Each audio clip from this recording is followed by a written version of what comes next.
Shalom saudaraku yang kekasih dalam Tuhan. Kali ini kita akan bersama-sama merenungkan firman Tuhan dari Markus pasal yang ke-11 ayat 12-19. Saya akan membacakan ayat ke-12 sampai 14 saja. Keesokan harinya sesudah Yesus dan ke-12 muridnya meninggalkan Betania, Yesus merasa lapar dan dari jauh ia melihat pohon ara yang sudah berdaun. Ia mendekatinya untuk melihat kalau ia mendapati apa-apa pada pohon itu. Tetapi pada waktu ia tiba di situ, ia tidak mendapat apa-apa selain daun-daun saja, sebab memang bukan musim buah ara. Maka katanya kepada pohon itu, janganlah seorang pun makan buahmu selama-lamanya, dan murid-muridnya pun mendengarnya. Saudaraku yang kekasih dalam Tuhan, di samping rumah kami tumbuh sebuah pohon jambu biji yang tumbuh dengan sendirinya, tanpa disengaja. Jambu itu tumbuh oleh karena kebiasaan istri saya membuang biji jambu setelah diolah menjadi jus. Pohon itu memang tumbuh dan berbuah banyak, tetapi buah yang dihasilkan di dalamnya terdapat ulat-ulat. Bahkan carang-carang dari pokok pohon ini mengganggu atap rumah kami, bahkan atap rumah tetangga. Akhirnya kami memutuskan untuk memangkasnya dengan harapan agar pohon ini dapat bertumbuh ke arah yang lebih baik dan buah-buah yang dihasilkan semakin lebat dan tidak lagi berulat.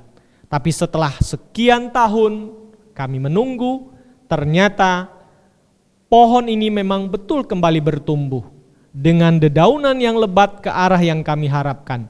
Tetapi kemudian buah-buah yang kami harapkan tidak kunjung dihasilkan hingga saat ini. Saudaraku yang kekasih, apa yang terjadi dalam kisah Markus 11 ayat 12-19 ini merupakan sebuah kisah dalam perjalanan Yesus menuju kota Yerusalem. Pagi-pagi benar ketika Yesus terburu-buru memasuki kota Yerusalem dan melintasi sebuah wilayah dari arah kota Betania, kota yang artinya adalah kota pohon ara. Yesus melihat sebuah pokok pohon ara yang begitu lebat dedaunannya. Salah satu ciri dari ciri pohon ara yang memiliki bakal buah yang seharusnya ada. Tetapi kenyataannya Yesus tidak menemukan bakal bunga, apalagi bakal buah atau buah muda pada pokok pohon tersebut. Apa yang dilakukan Yesus kemudian bukanlah ekspresi dari kemarahan Yesus karena rasa laparnya tidak terpuaskan karena tidak adanya bakal buah atau buah muda pada pohon ara ini. Melainkan ini adalah sebuah hal yang dipakai oleh Yesus untuk menegur dan mengingatkan baik murid-muridnya yang merupakan bagian dari orang-orang Yahudi pada umumnya maupun orang Israel pada umumnya maupun kita hari ini sebagai orang-orang yang percaya kepada Kristus. Tuhan mau mengajarkan kita berapa lama kita telah menjadi umat pilihannya. Berapa lama kita telah mengikut Kristus dan mengaku menjadi orang Kristen.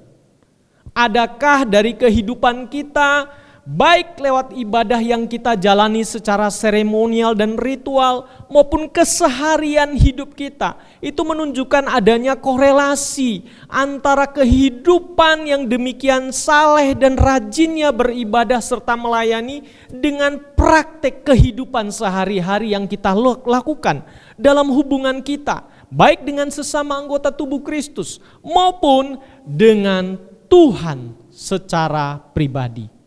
Adakah kita hidup dengan benar? Ataukah seperti yang terjadi dalam bait Allah? Ketika Yesus memasuki kota Yerusalem menuju bait Allah, Yesus menghancurkan meja-meja penjualan, mengobrak-abrik semua tempat mereka berdagang di pelataran bait itu. Bahkan menyebutkan mereka yang ada dalam bait Allah tersebut, baik para imam maupun para pedagang sebagai para penyamun. Karena mereka telah menjadikan rumah Allah tempat seharusnya Allah dikenal dan dihormati, termasuk oleh bangsa-bangsa yang tidak mengenal Allah.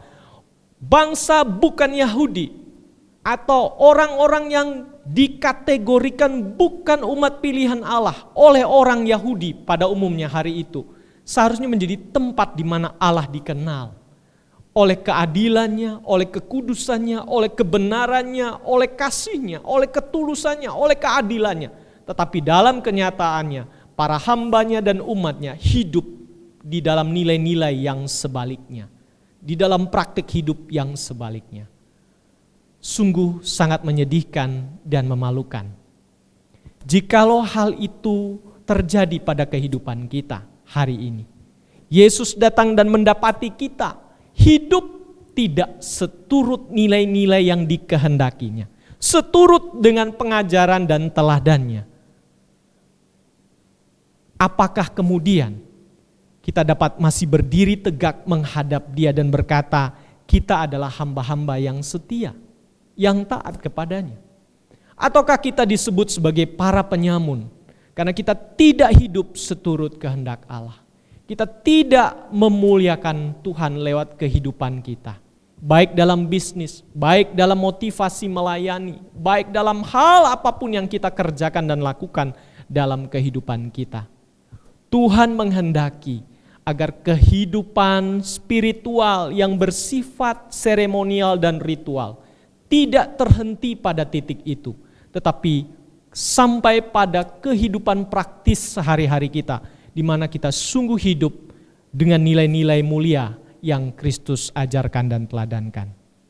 Kiranya ketika Dia datang kedua kali nanti, Yesus tidak lagi mendapati kita seperti pohon ara yang tidak berbuah tadi, atau para imam dan para pedagang, serta orang-orang Yahudi pada umumnya hari itu, melainkan kita sungguh-sungguh menjadi murid Kristus yang berbuah di dalam karakter tulus, adil, benar, suci, kasih, sebagaimana yang Kristus ajarkan dan teladankan. Tuhan dimuliakan di dalam hidup kita. Amin.